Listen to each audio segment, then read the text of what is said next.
The table topic for the day is not something that Claude came up with. It's actually something that I've been thinking about for a while now.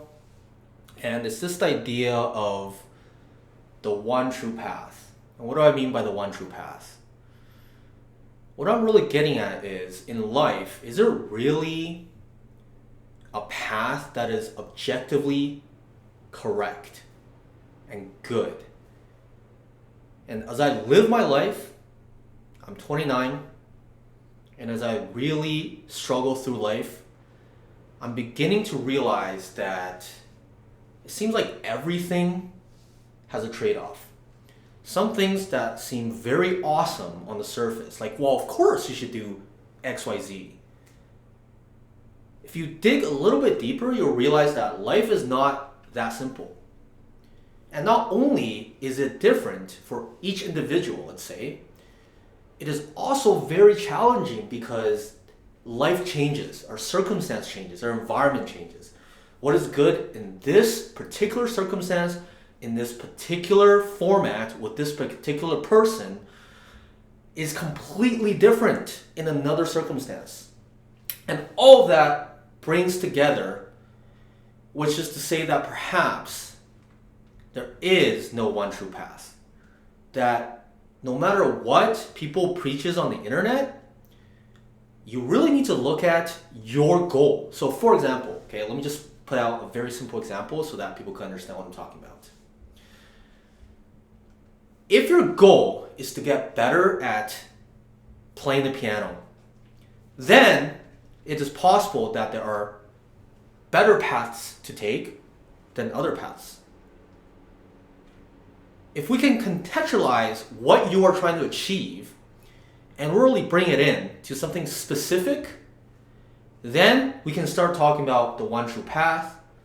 And even then it's a bit tough because there's many different schools of thought, even for learning piano.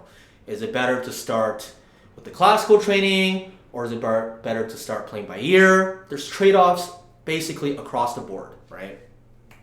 So if we were to now go out and say, okay, well, can we apply this to just life in general? You know, as like a guy living in Canada, what is this supposed right way to live?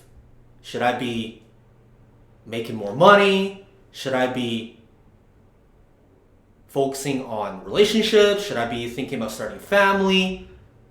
All of these have trade-offs. It's funny because now that I'm employed and I feel pretty comfortable, there are trade-offs in that too, because I find myself literally doing what I told myself not to, which is to get comfortable and start wasting time.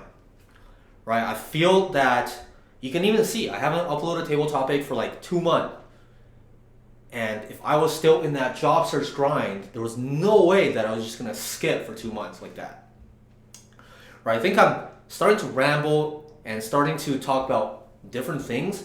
If we were to just bring everything back together and to reiterate my point, I'm beginning to think that everything in life has trade-offs, and when you do something that is quote-unquote correct, you are making a sacrifice in another area, and perhaps as somebody that is young, you don't really see that, but as you live your life, as you experience different circumstances, and you're put into different life situations, you realize that every single decision that you make has trade-offs, and there's going to be regret everywhere. And I think I heard a really good quote, which is, in life we must choose our regrets, which means that you're always going to have regret. You just need to choose the regret that you can live with.